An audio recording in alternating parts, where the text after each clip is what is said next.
Okay, I have some explaining to do. So basically, in short, today is a cheat day. And you might be asking, why, Jesus? Why is it a cheat day? And it's because, um, first of all, my dad made me food, so I'm gonna eat it. Second of all, um, I had no eggs, and I also didn't make breakfast. And I also, today could have been a good day, alright? In another life, things could have been different, okay? But, and the reason I say that is because today I didn't even have to go to class because both of my exams were online. But I did go to class, and then after class, I went to my friend's apartment, and then we went to Burger Boy, and I got a burger and a shake. And then I'm eating what I am eating now. So today is just no macros for today, unfortunately. I think I was 171 this morning, which is okay. And I bought groceries, so I bought eggs for tomorrow. And if tomorrow, bro, okay, I think I said this yesterday that today I was gonna lock in, and obviously that's not the case. But tomorrow I will lock in for sure. But what else? Yeah, all I have to do today, I guess, is to read, because I've already gone to the gym.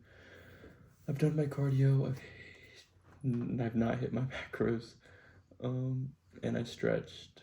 So yeah, but finals are done. I got a 90 on my bio exam because it was online instead of in person, and then I don't know what I got on my accounting final, but depending on what I get, if we get the grade soon, then I might not do the extra credit, but I think I'm still gonna do the extra credit because it's 40 problems, but it's 3 points of extra credit, which is a lot. So, but yeah, all I have to do now is read. So no macros for this meal.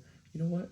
I was gonna show this meal, but I'm so embarrassed that I'm not gonna show it, and I'm gonna leave it up to your imagination as to what I could possibly be eating. But it rhymes with busy, so do with that what you will. But yeah, forgive me, and I will see you when I am talking about what I read. Goodbye.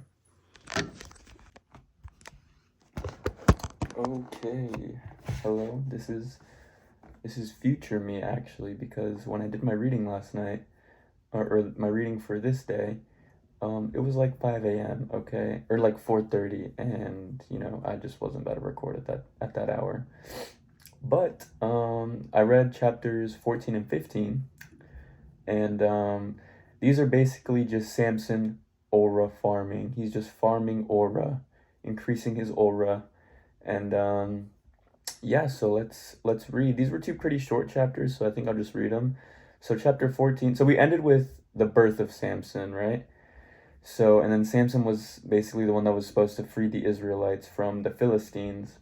So, anyways, chapter 14 is titled The Marriage of Samson. So it says, Samson went down to Timnah, where he saw one of the Philistine women. On his return, he told his father and mother, I saw in Timnah a woman, a Philistine. Get her for me as a wife. And his father and mother said to him, Is there no women among your kinsfolk or among all your people that you must go and take a woman from the uncircumcised Philistines? But Samson answered his father, Get her for me, for she is the one I want. So Samson's basically falling for a girl that is a Philistine, and the Philistines are not Israelites, and you'll see why this is no good in the future. But Samson's stubborn, and he tells his father, Get her, I want her. And then so it says, Now his father and mother did not know that this had been brought about by the Lord, who was seeking an opportunity against the Philistines, for at that time they ruled over Israel. So this is a bad thing technically, but it's been brought about by the Lord because it's going to turn into an opportunity to go against the Philistines. So it says, So Samson went down to Timnah with his father and mother. When he turned aside to the vineyards of Timnah, a young lion came roaring out towards him. But the Spirit of the Lord rushed upon Samson, and he tore the lion apart barehanded, as one tears a young goat, without telling his father or mother what he had done. He went down and spoke to the woman. He liked her. Later, okay, so first of all, this guy just 1v1'd a lion and tore it to shreds, barehanded. So, yeah, farming aura, as I said. Then it says, later, when he came back, he spoke to the woman, he liked her. Later, when he came back to marry her, He turned aside to look at the remains of the lion, and there was a swarm of bees in the lion's carcass and honey. So he scooped the honey out into his hands and ate it as he went along. When he came to his father and mother, he gave them some to eat, but he did not tell them that he had scooped the honey from the lion's carcass. His father also went down to the woman, and Samson gave a feast there, since it was customary for the young men to do this. Out of their fear for him, they brought 30 men to be his companions. So they were scared of Samson, and I'm assuming they brought 30 men to I guess just be there. And then it says, Samson said to them, "Let me propose you a riddle. If within the 7 days of the feast you solve it for me, I will give you 30 linen tunics and 30 sets of garments. But if you cannot answer it for me, you must give me 30 tunics and 30 sets of garments." "Propose your riddle," they responded, "and we will listen to it." So he said to them, "Out of the eater came food. Out of the strong came sweetness." For 3 days they were unable to answer the riddle. And on the fourth day they said to Samson's wife, so when it says they, it's talking about the 30 Philistine men that Samson said, "If you solve this riddle, I'll give you 30 linen tunics and 30 sets of garments, and if you don't solve it, then you give me that." And then basically they couldn't solve the riddle, so they go to Samson's wife and they say, "Trick your husband into solving the riddle for us, or we will burn you and your family. Did you invite us here to reduce us to poverty?" And then it says, so Samson's wife wept at his side and said, "You just hate me. You do not love me. You proposed a riddle to my people, but did not tell me the answer." He said to her, If I did not tell even my father or mother, must I tell you?" So he's basically saying, like, yeah, of course I didn't tell you. I didn't even tell my mom and dad. So why would I tell you? And then it says, "But she wept beside him during the 7 days the feast lasted, and on the seventh day he told her the answer, because she pressed him, and she explained the riddle of her people."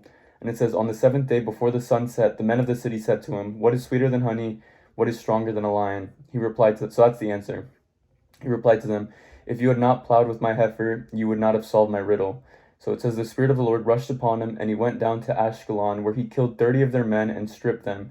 He gave their garments to those who had answered the riddle. Then he went off to his own family in anger, and Samson's wife was married to the companion who had been his best man."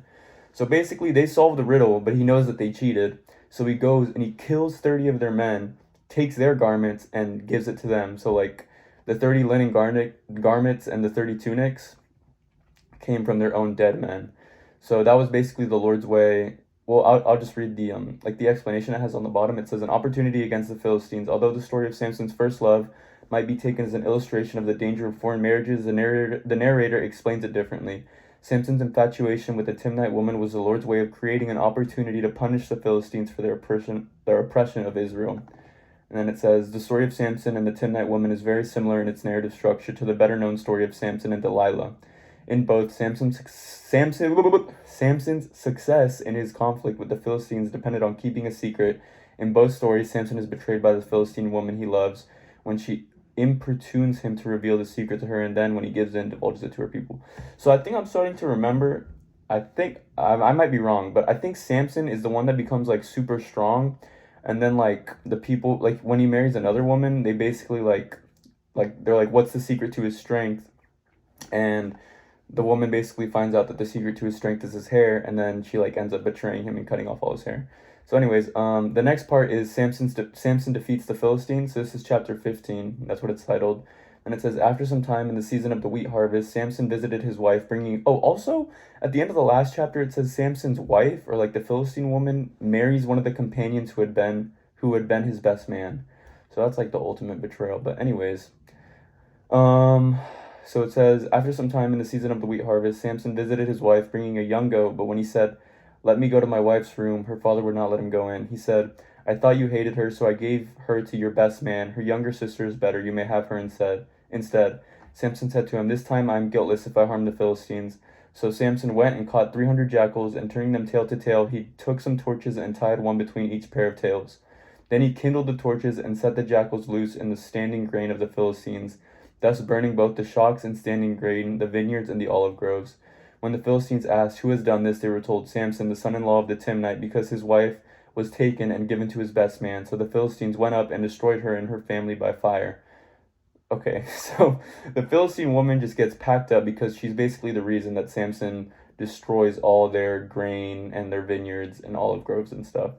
And then it says, Samson said to them, "If this is how you act, I will not stop until I have taken revenge on you." and he struck them hip and thigh, a great slaughter. Then he went down, and staying in the cleft of the crag of Etam, the Philistines went up and encamped in Judah, deploying themselves against Lehi. When the men of Judah asked, "Why have you come up against us?" they answered, "To take Samson prisoner, to do to him as he has done to us." Then it says, 3,000 men of Judah went down to the cleft of the crag of Etam and said to Samson, Do you not know that the Philistines are our rulers? Why then have you done this to us?" He answered them, "As they have done to me, so have I done to them." Then they said to him, "We have come down to bind you and deliver you to the Philistines." Samson said to them, "Swear to me that you will not attack me yourselves." "No," they replied, "we will only bind you and hand you over to them. We will certainly not kill you." So they bound him with 2 new ropes and brought him up from the crag. So Samson's basically like in hiding, I guess. And let's see. I guess the Philistine men come up to him and they're like, or not is it the Philistines? 3,000 men of Judah. So I guess like the people that are under the rule of the Philistines go to Samson and they're like, "Why are you doing this to us? The Philistines rule over us and you're here like basically fighting against them and you're just going to make it worse for us." And so they're like, "We're here to bring you to the Philistines, to bind you and deliver you to them, to like basically arrest him." And he's like, "All right, like take me to them. Like you can bind me and deliver me to them, but you can't like hurt me. Like all you can do is just, arrest me and then take me to them, and that's it." And they're like, "Yeah, that's fine. Like that's what we'll do." So they bound him with 2 new ropes, brought him up from the crag. And when he reached Lehi and the Philistines came shouting to meet him, the Spirit of the Lord rushed upon him. The ropes around his arms became like flax that is consumed by fire, and his bonds melted away from his hands. Coming upon from the fresh jawbone of an ass. Okay, so an ass, I'm assuming, is like the jawbone of like an animal. So he reached out, grasped it, and with it killed 1,000 men. So with his jawbone, he killed 1,000 men. And then it says, then Samson said, "With the jawbone of an animal I have piled them in a heap. With the jawbone of an animal I have slain 1,000 men." As he finished speaking, he threw the jawbone from him, and so that place was named Ramoth Lehi. Being very thirsty, he cried out to the Lord and said, "You have put this great victory into the hands of your servant. Must I now die of thirst and fall into the hands of the uncircumcised?" Then God split the cavity in Lehi, and water issued from it, and Samson drank till his spirit returned, and he revived. Hence it was called Hakor in Lehi to this day. Samson judged Israel for 20 years in the days of the Philistines. So, that is crazy.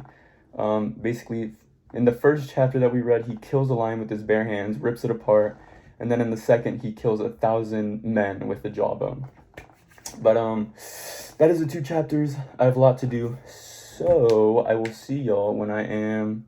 Well, actually, I'll see y'all tomorrow because this is the end of today.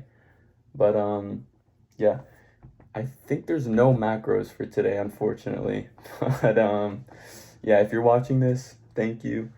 Like if you want, comment if you want, subscribe if you want, and I will see y'all tomorrow for day 109 or 110 or 110.